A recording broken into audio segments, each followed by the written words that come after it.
everyone, welcome back to my channel.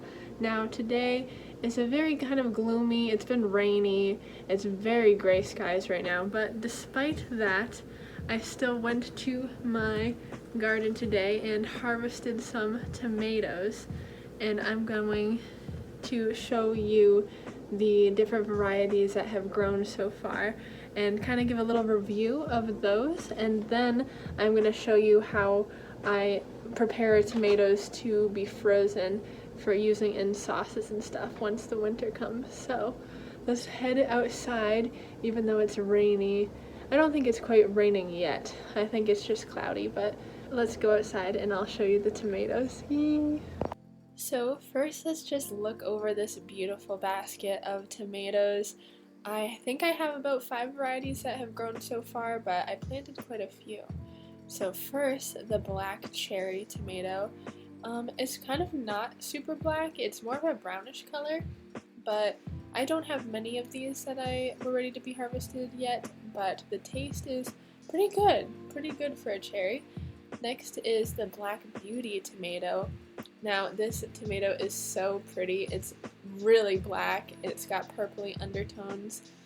They're not quite as big as I thought they were going to be. That might be because of my growing, but they're really pretty. The one thing about them is they're kind of hard to tell when they're ripe, and taste-wise they're just kind of average, nothing spectacular, but they are gorgeous. Next is Mushroom Basket. Now this one is so cool, like look at this tomato. It looks like a little pumpkin. I love how funny it is.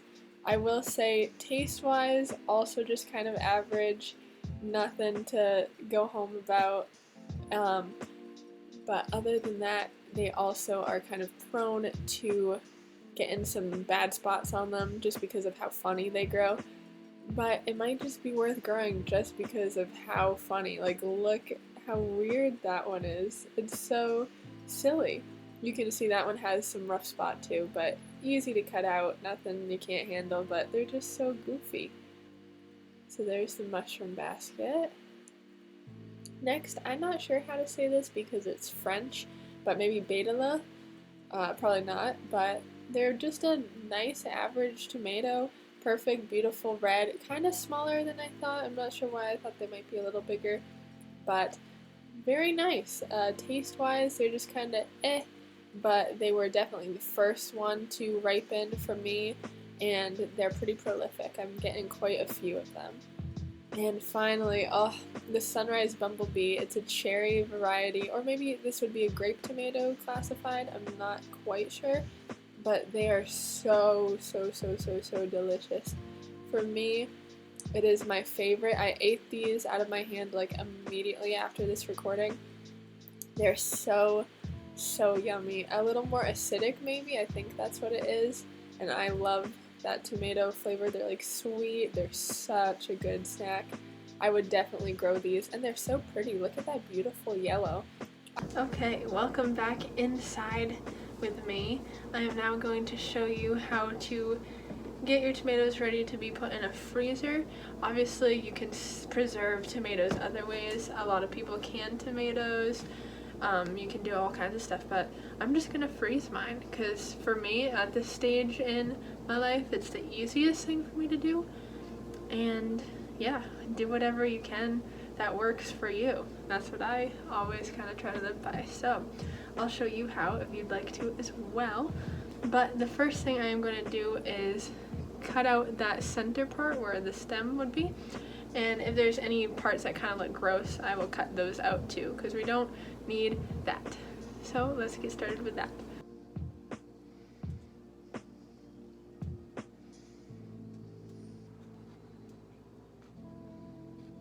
Okay, so the next thing to do is get a pot boiling with water, and we're going to put our tomatoes into the pot for only about 2 minutes. After that, you're going to want to directly transport them to some ice water, so cold water with ice right in there, and then keep them in there for about a minute. But first, let's get them into our boiling water.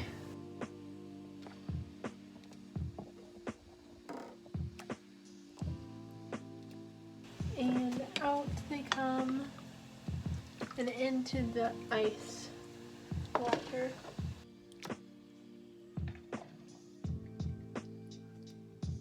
Okay, we got them in our ice water, and we're just gonna leave them here for just a minute or so.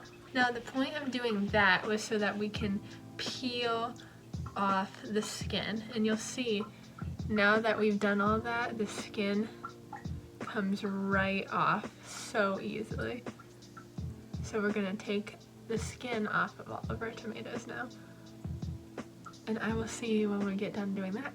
Like I said, this process should be fairly easy, but if you have weird tomatoes like my mushroom basket, it'll make it a little harder, and the bigger the tomato, the longer you're gonna wanna keep it in the water. It might take a little bit more than 2 minutes. Okay, now that we're all done, I'm gonna go pour the water with the skins into my compost, and then all that's left to do is bag up the tomatoes and put them in the freezer. Now that they are perfectly peeled, you can choose to cut them up or mash them or whatever you want. I just am gonna throw them in, and I'm gonna ration them per bag for about how much I would need for my sauce recipe, because that's what I use tomatoes for most. So I'm just gonna put that much in each of these bags and then pop them in the freezer, and then we're all done. So here we are. I have 3 bags for pasta sauce all made up. This is gonna go right in the freezer, and I hope this just shows that you don't have to have a huge operation going on where you can put up 50. Might as well just learn when you just got a little bit. Even if this only saves me paying for 3 cans, it's better than nothing, and it's about learning the skill ahead of time. If my goal is to do 50, how will I do that if I never even do 1? So hopefully that's a little bit inspirational for you. But now I'm gonna pop these in the freezer, and then I'm gonna sign off. So thank you for joining me today. If you liked the video, subscribe, like, leave a comment, whatever you would like. Check out my blog, and also I have social media to check out as well. It'll all be linked down below for you to look at if you so please. So thank you so much, and I will see you in the next one. Have a lovely day. All the love to you.